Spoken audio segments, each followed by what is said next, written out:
All right, everybody. Today is finally the day. I've been talking about this for a month, and I finally get to share this experience with everybody. I was recently contacted by a fellow collector out here in California. He messaged me on Instagram, and he said, I recently had a find of some unbelievable pre-war cards at my godfather's house. And I think that it's special enough that we should share it with the community. So I'm messaging him back and I'm like, are you sure these cards are real? And he said, well, yeah, I sent a few off to PSA to make sure that they were.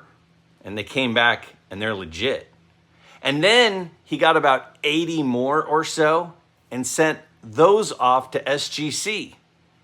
And some of the grades were incredible.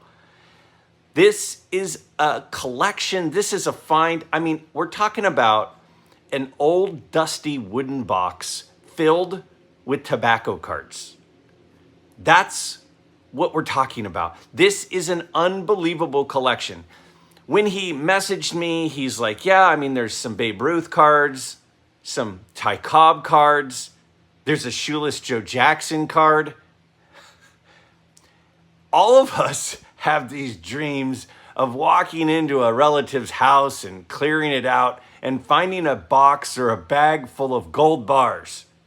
Unless you're a collector. If you're a collector, what you want to find is a box full of turn of the century baseball cards. And that's what happened here. I am going to show you this collection. We are going to have a conversation. So I had a conversation for about 45 minutes with this collector about take me through what happened. And he's like, I don't really want to be on camera. No problem. So we audio recorded the conversation. And now I've set it to us going through the cards themselves. Multiple Ruths, multiple Cobbs, multiple Walter Johnsons. The biggest names that there are in this collection. T206s, T205s, strip cards, boxing cards, famous Hollywood star cards, a little bit of everything.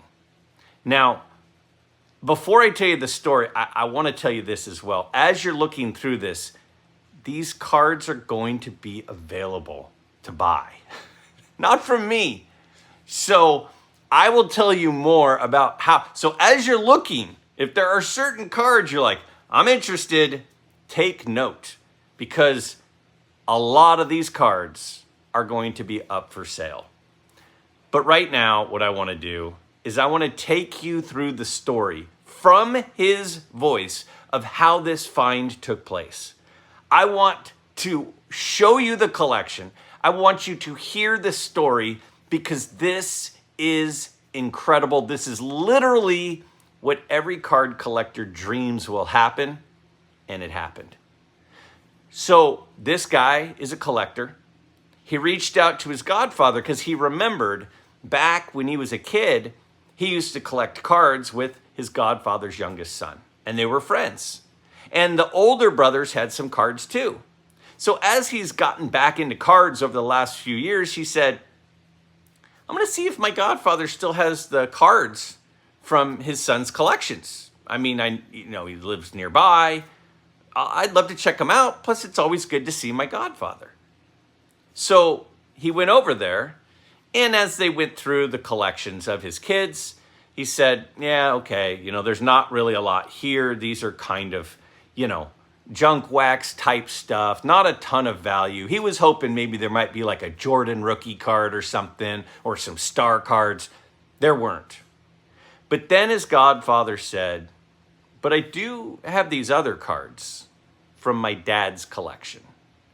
And then he remembered, oh yeah, I remember something about that.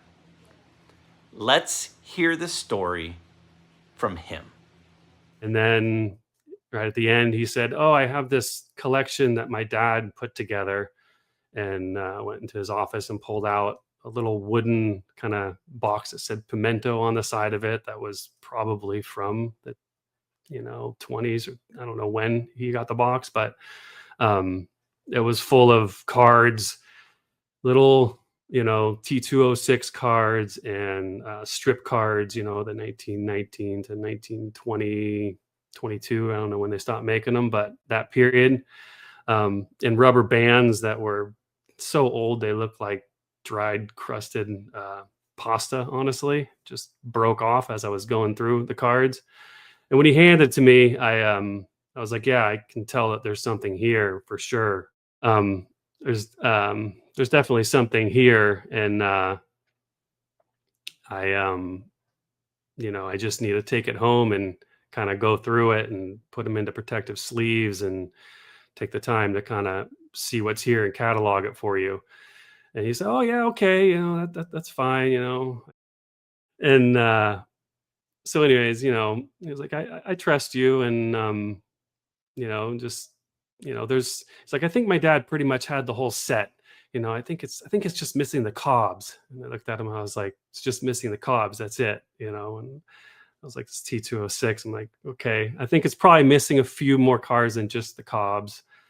And he said, oh yeah, okay, take your time, go through them.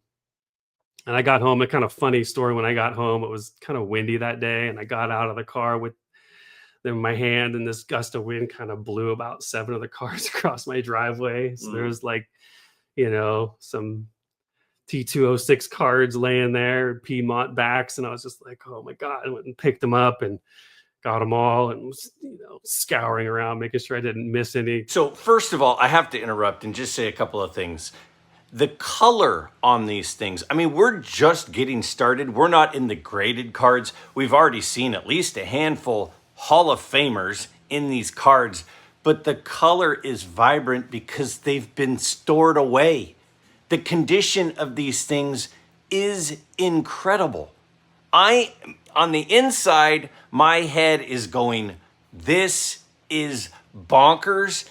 And he said Babe Ruth, he said Joe Jackson, he said Ty Cobb, he said Walter Johnson, he said all the names. And we haven't even seen any of those yet.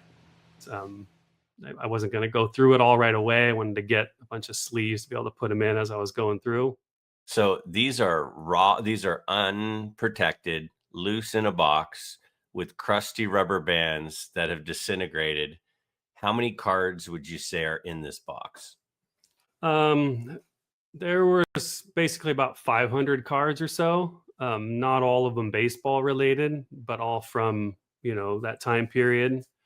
And there were quite a few T206 cards. I don't know how many in total, but over 100. And so I started going through them when I got the little sleeves and putting them in there. And about the 7th or 8th card I found was the red back Ty Cobb card, the portrait. And I was obviously shocked. And I kind of went out into the living room and held it up to my wife and said, does that say Cobb on the bottom? And she, confirmed it did. I mean, I knew it. When I saw the card, I knew what it was. Obviously, it's a pretty well-known card. And when I found that, and he was like, the Cobb is missing, I was like, am I going to find a Honus Wagner in here? It's kind of like, because it was early on, and I was like, okay. I was kind of shaking, obviously, as I was going through them, putting each one. I didn't find the Honus Wagner, but found a lot of other really cool cards.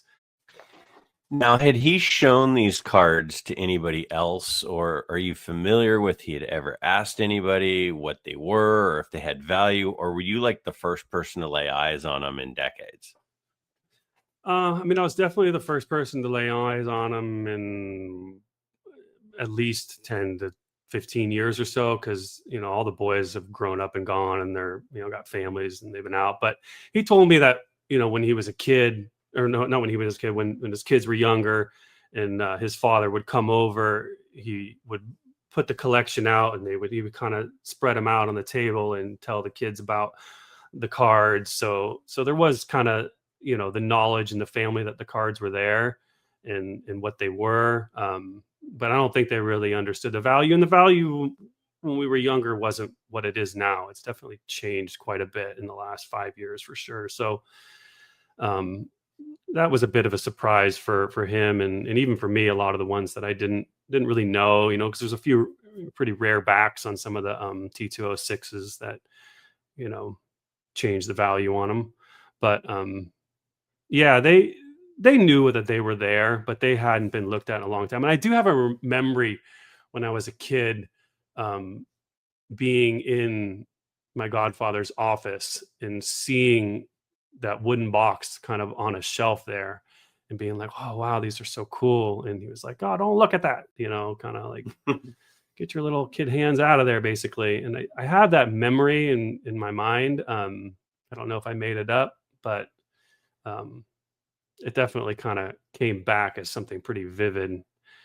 So they knew that they were there as a family. His father was big into collecting stamps, coins, all this stuff. So I'm sitting here at my dining room table, and there is an ungraded, raw, in the wild Ty Cobb red portrait. There is a Babe Ruth strip card. There is a Christy Mathewson T206. Bonkers. And some of the biggest cards we haven't even seen. And little did I know, the biggest one was next. and the big one that I ended up finding was the Joe Jackson card from 1919, which is really the only card that is printed right around that, you know, the Black Sox scandal. So um, I was just shocked. I really didn't know the value of the strip cards at all. And it's still kind of a fluctuating target as I can see people are getting more interested in them.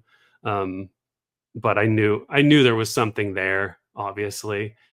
And by the time I was done, had them all in the sleeves and went back and told them.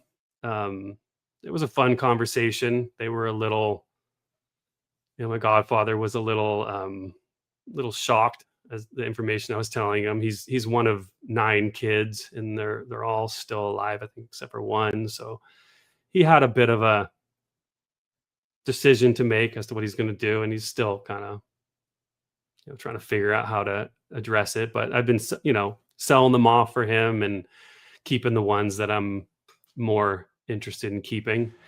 Okay, so here I am, dining room table, Joe Jackson card raw, Ty Cobb portrait raw, Christy Mathewson card raw, Babe Ruth card raw. And then he says, well, do you want to look at some of the cards that I got back from SGC? Because again, he's a collector, and so he knows about grading and all this stuff. He hadn't previously been much of a vintage collector, but he was a collector. And he knew I should get some of these cards graded. So he sent off a bunch to SGC. Now, why didn't he send off the Joe Jackson? Why didn't he send off the Ruth or the Ty Cobb? Not sure, but he sent off a bunch. So now we're going to go through a huge stack of graded strip cards, T206 cards. Again, we've seen Hindu backs. We've seen Old Mill backs. We're just getting started. There are some bonkers cards coming up. Again, Ruth, Cobb, Walter Johnson, Trish Speaker, everybody. Let's watch. And I got to like these, strip cards that were just, I didn't really know what they were and didn't really seen them at all. And there was, in total, I ended up finding, I think 4 Ty Cobb cards, 2 being, the red back, and then the other, the T 205, and then the from the strip cards, there was a couple of those in there too, and then I think 3 Babe Ruth cards, all from the strip ones, and yeah, I mean the whole part with him saying, it's missing the Cobb, and then me going through it alone in my room and finding 4 Ty Cobb cards, and the whole thought process of, oh, I can just kind of slip this into my drawer and go back and tell them, yeah, you have some great cards here, and here they are, and this and that. And I mean, I'm not a thieving person, but the temptation is gotta say it was really, really strong knowing that there was just this kind of window in time where I could have made the decision to, you know, keep the ones I wanted and keep my mouth shut and just take them. And but, obviously I didn't. And it was a real kind of test of morality. It's like we handed these cards from my godfather. He gives me a little tidbit of information saying he doesn't know that he says there's no Cobb cards in here, and there's actually four. And it was it was honestly the biggest morality test of my life, and Hmm. thankfully I passed. Does he remember how he acquired the box? Why did his dad give them to him? If there were other family members, does he have any recollection of how he became in possession of the box? My godfather is just a really good guy. Like he was in Vietnam. He was a medic. I've actually tried to interview him about it a few times, and it's just hard for him to talk about. He just was like basically said, "I'm never going to let my kids go into war," and he'd seen it, and then he was a firefighter for a long time, so he's that kind of guy that would really be there for you. Like he was the basketball guy when we were kids. He would, kind of supply kids with balls, and he wasn't really the coach of any team, I don't think, but he was always involved with that. And even now he's pushing 80, and he still goes down and plays basketball with the local game. Okay, guys, we've seen 3 Babe Ruths, we've seen 4 Ty Cobbs, and we're just getting started. And you're saying, Greg, stop interrupting. I want to keep you updated on what's happening again, because some of these cards are going to be available. They're going to be available for sale. They are not going to keep all of these cards. They are liquidating them. On the back, behind the SGC cards, when I flipped them over, he ran some quick comps. He just looked on eBay, recent sales, like approximately what does this card go for? And he threw those numbers down. So on the back, there are little slips of papers with some approximate values just from quick comps that he ran. But again, this pile right now is this big, and it's about to get massive. Let's keep watching. When you're going through it, you said about the 7th or 8th card was a Ty Cobb card, and that's obviously a moment where you're like, oh boy, we have something pretty amazing, special here. What would be, if you were to pick 2 or 3 moments as you're going through them, that your kind of heart sank, or your adrenaline really, really spiked? What would be the 2 or 3 moments as you're just kind of like going through these cards that you just were like, oh my, I can't believe this is real? um I would say for sure when I saw the Joe Jackson card.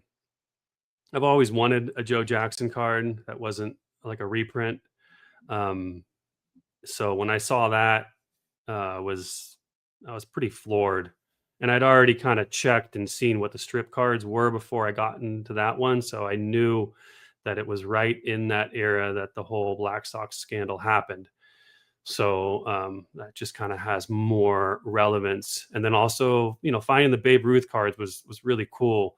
Um, there's one in that strip set that the photograph for the card is from him in a Red Sox uniform. And from the timeline of what I can tell, it would be considered his Yankee rookie card, because it does say New York Yankees on the card, but the photograph was from, his Red Sox days. So I would say those 2 points. And then there was, I don't know what it was some sort of glue or something that had kind of seeped out and gotten on a few of the cards. And I was, I found that, and it was a little disheartening to see it there. But luckily it was so broken down by age, and that I could literally just kind of scratch it, and it popped right off and didn't damage the surface really in any way that I could tell. None of the cards are in amazing condition. Like twos and threes for the T206 is kind of the top, which is it's good. They present really well. Like, there weren't major creases through any of them.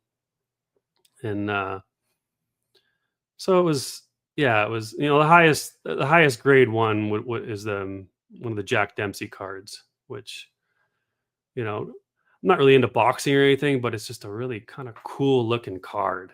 And the fact that it was in quite nice condition. I believe it got a 5 or something when it got graded.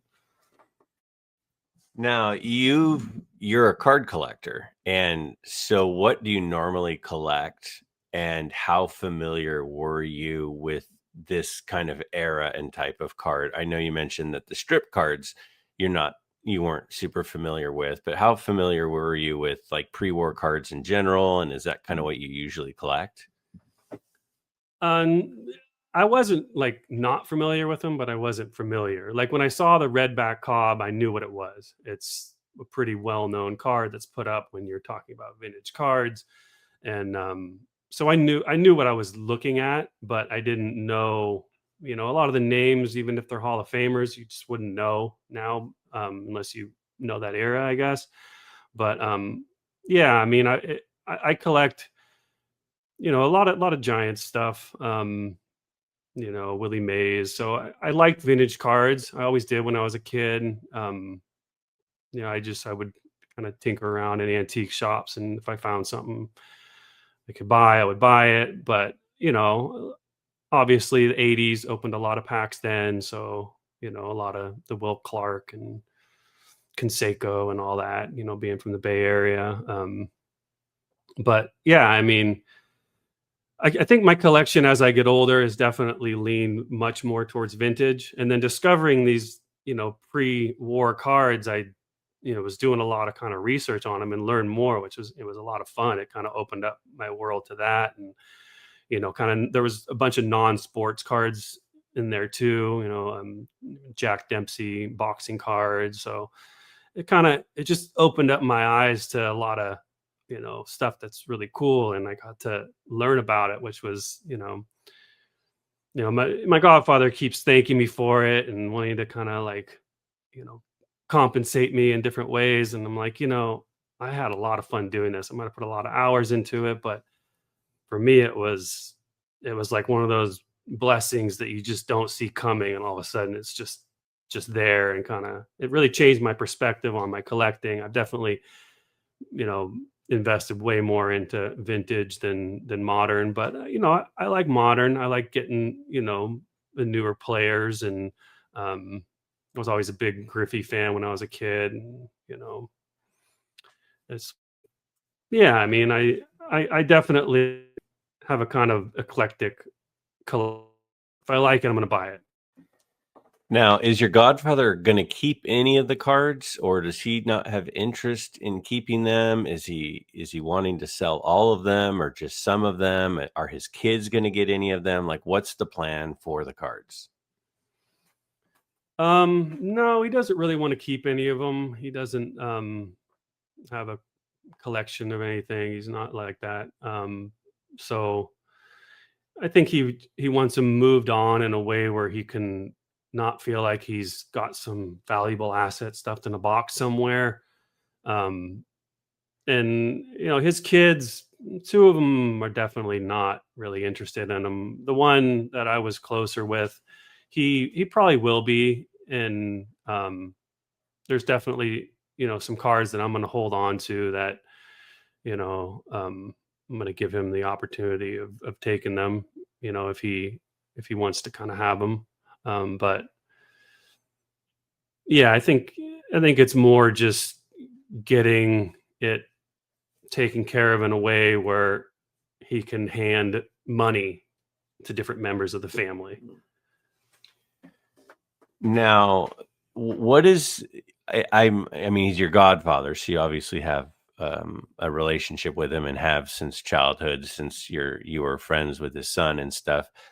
Like, what does it feel like to you to know that this was sort of this prized box that, he was telling kids growing up that, hey, leave that alone. He knew it was important and special, that he just hands you this box and says, yeah, take them home, look through them, and tell me what you think. Like, that's got to be kind of a surreal experience for someone to just like hand over that kind of trust. Yeah, I mean, it definitely was. I remember a couple days after he handed it to me, I saw him when I was passing by, and he was like, "So, am I a millionaire yet?" And I was like, "I don't know. I haven't had a chance to look through them." And um, but yeah, I mean, it felt like a big kind of recognition of me being, responsible. Not that I was an irresponsible kid, but I did break his window with a bow and arrow when I was a kid, so there was that. And but I was always, you know, close to him, and knew that he was my godfather. I wasn't particularly religious growing up, and I don't think he really is either. But that relationship, I think, is something that you just kind of recognize as being basically a family member. And they lived really close to me, so it's like these cards were I could have thrown a rock and hit them from my house, and so it was yeah, it really made me feel like he trusted me. Not that I didn't think that he didn't, but it's been fun to talk with them and kind of connect and tell them what they have. And you know I think they can kind of see more why he could see my why his father was so into having them, and why he because they weren't like protected in any way, but they were definitely taken care of. The rubber bands weren't cranked tight around him in any way. They were all, the cars that he did have were organized in numbers, because the T206 aren't really numbered in any way, but the strip cards, they do have numbers, running through the different, I guess, print versions that they did. So you can tell that his dad really cherished them and really put him in a place that he wasn't thought was important. And yeah, I mean, it was, yeah, it did made me feel like he kind of was recognizing that I was going to do the right thing by him. And I have to admit, it was difficult. Like, it's like you can consider yourself a really, really trustworthy person, but if you're given the opportunity and the doors are closed, that's when you kind of know. So how did you find me, and what made you want to reach out to me and share this story?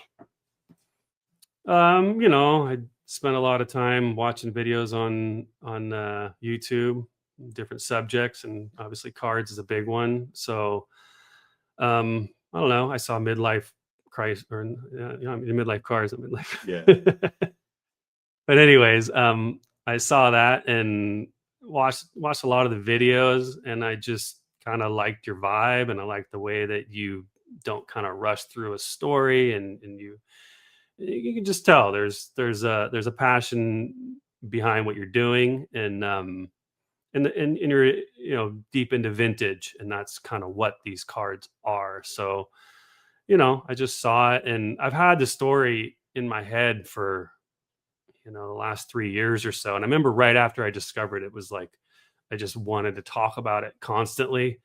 And I remember we were at like the Japanese tea garden in San Francisco. My wife were visiting some friend of hers, and I started talking about finding the cards to her friend. She wasn't super interested or anything, but the story is cool. So I told her a little bit of the story, and some girl that was sitting next to us was kind of eavesdropping on what I was saying, and this all of a sudden turned to me and said, "Excuse me, I have to get more of the details of the story. Me and my husband are really into collecting, and it's a big part of our relationship." And so it was just kind of fun, like connecting with this random stranger about just little pictures of old baseball players and whatnot. And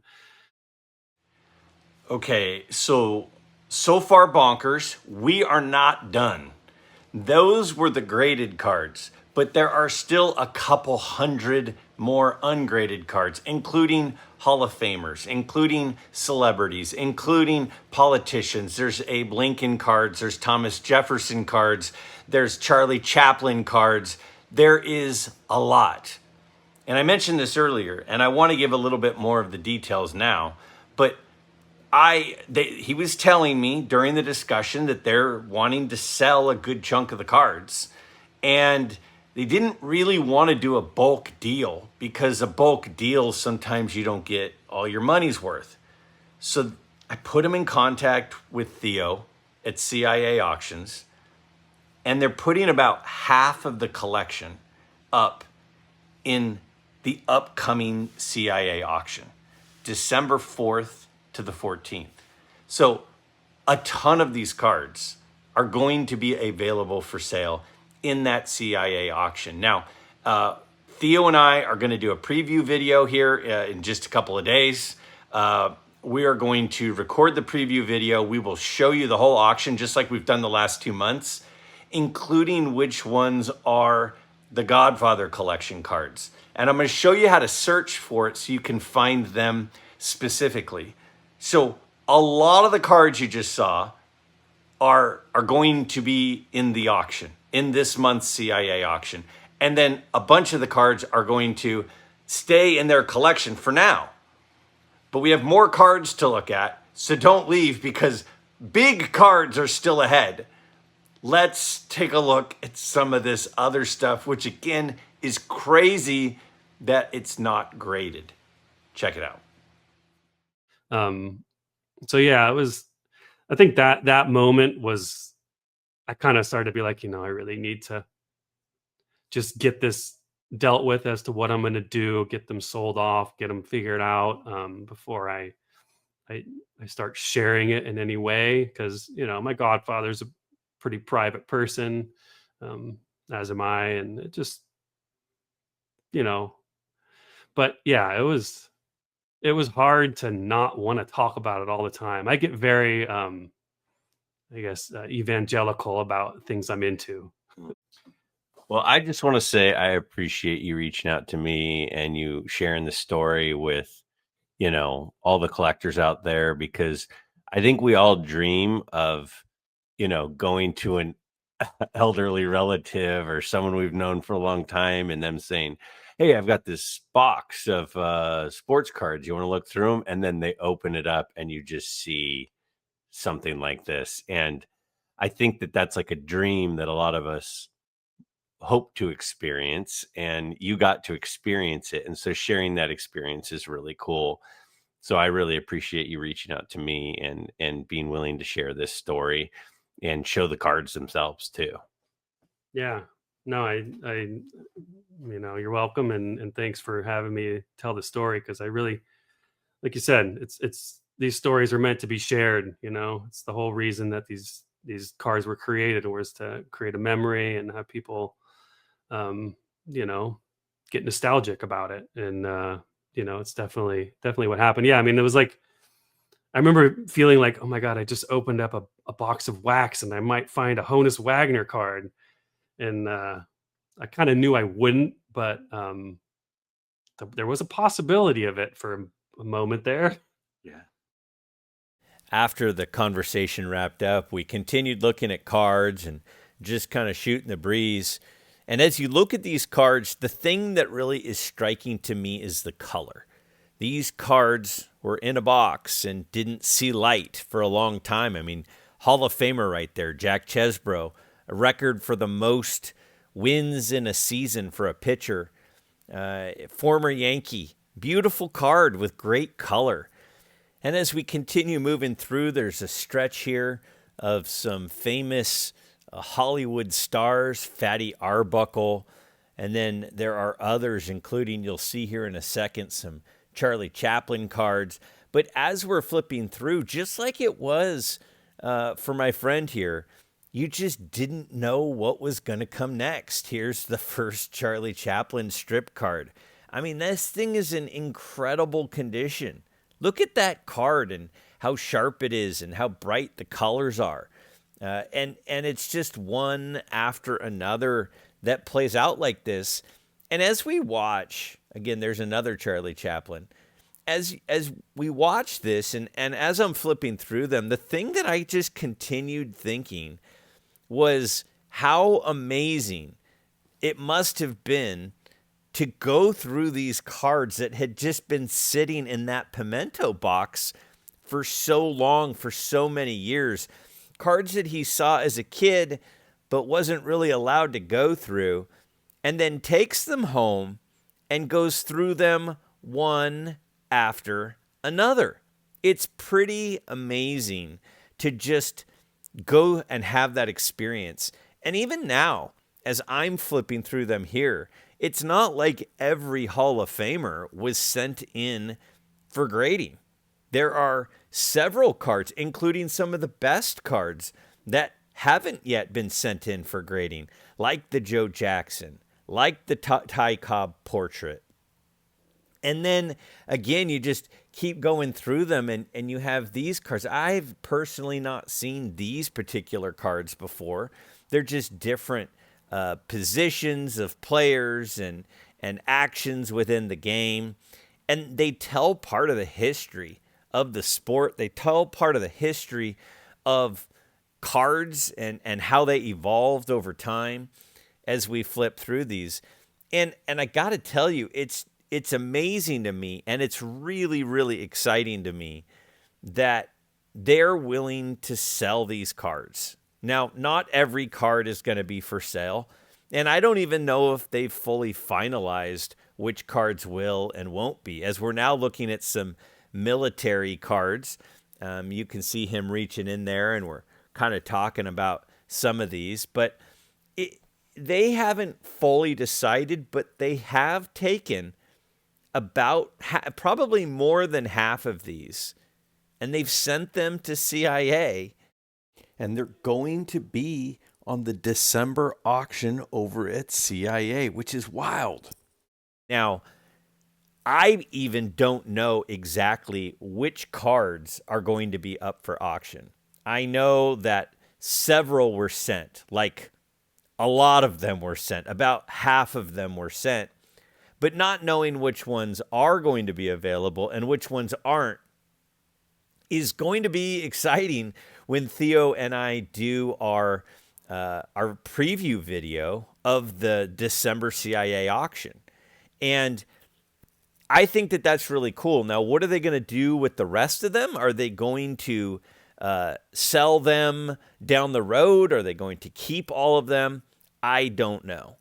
But I do know that I was truly honored to have the opportunity to sit down and have this conversation, hear the story, and get to share this incredible collection of his Godfather's dad, and bring them out and bring them to light and make them available. And it was a no-brainer for me when he was asking about selling. Hey, yeah, I'm thinking about selling some of them, or we're thinking about selling some of these cards, to put them in contact with CIA, and knowing that Theo would be putting them in very trustworthy hands. But again, continuing to look at these, the color, just look at the depth of the color. So many T206s have been so sunbaked. Look at that red. Look at how deep that red is. That is something that you just don't see every day when you're looking at cards that are over 100 years old. T206s, T205s, several of the W Series strip cards, a little bit of everything. Again, we're back in baseball now, but as I'm going through the stacks and stacks of cards, as they're pulling them out of boxes, you just don't know what's going to be next. And that is so much of the fun. You're going to continue to see over the next few minutes, as we start now to finally wind down into this collection, some more really special cards. Again, it wasn't until just a couple of minutes ago that I got to those Charlie Chaplin cards. I mean, those are special cards. Some of the political cards of some former presidents and things. It just is amazing. And There were mostly Piedmont and Sweet Cap backs, as is expected. But there were also some rarer backs, as we saw there towards the beginning.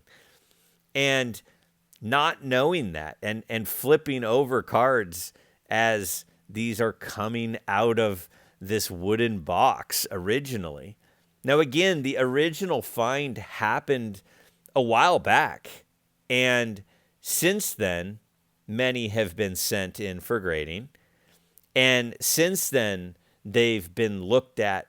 These cards have been looked at more in the last 6 months than they probably were in the previous 60 years combined, which again is a testament to why they are in such good shape. Now, the thing about strip cards like these that we're now looking at again is that a lot of them have certain size requirements. They have dotted lines that if none of the dotted lines are showing, they might get, authentic grades. But when you're cutting these cards back with crude scissors 100 years ago, I don't think people are thinking about cutting outside of the dotted lines. I think they're just looking at it as sort of a suggestion. So a lot of these strip cards that, maybe they come back with authentic min size because they don't have the full size, including the dotted lines. They are special cards that were cut as any person would be cutting them when they were cut. Again, here we are at more T206s. Look at, you got a horizontal card there, which are pretty darn cool. The deep green there, the deep blue here. If you are a collector of cards with color being your number one thing, this is the sort of collection that you dream of. This is the sort of collection that is just, you don't think these things are still out in the wild. And I think that as a card collecting community, we kind of forget that there are still attics, there are still basements, there are still boxes, wooden boxes, cardboard boxes, cigar boxes, all over the place where some of these cards continue to hide. And when there's an opportunity to see them is special.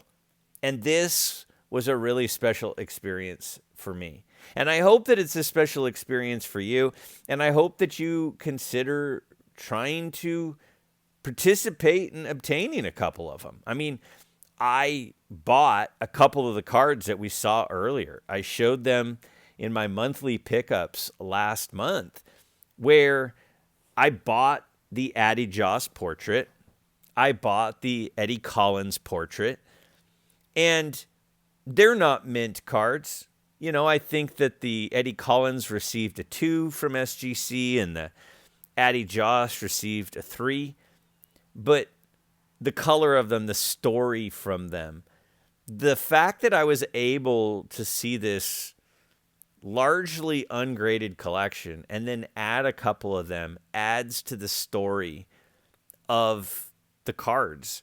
And that's one of the reasons that I've kind of waited and I kind of stalled a little bit in releasing this episode, because I wanted to see if they were going to be able to become available before finishing the editing, before sharing it, so that if they became available, I could share with everybody how they would be available, where they could obtain some of these.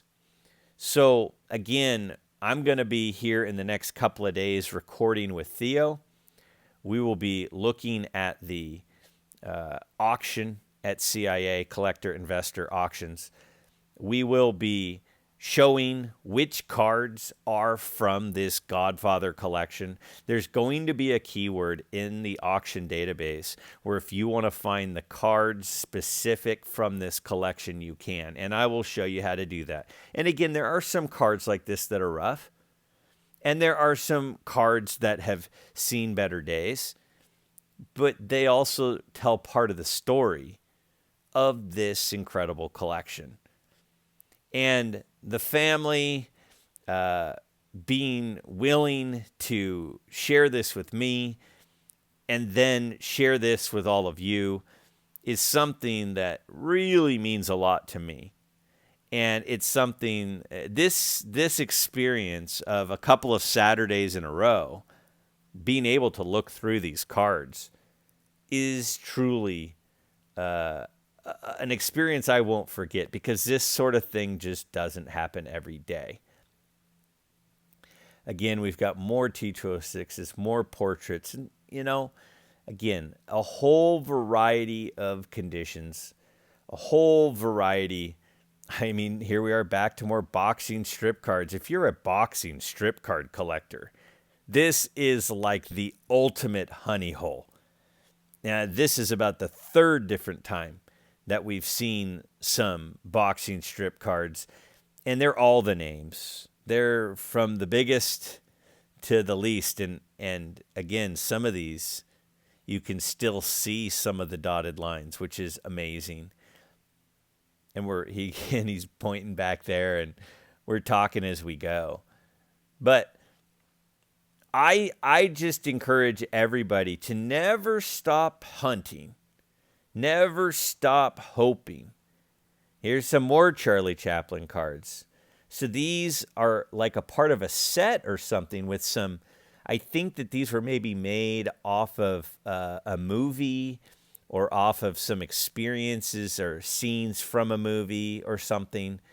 And they're pretty cool. And I mean, you can see the description of what's happening, but this is a whole series of Charlie Chaplin cards.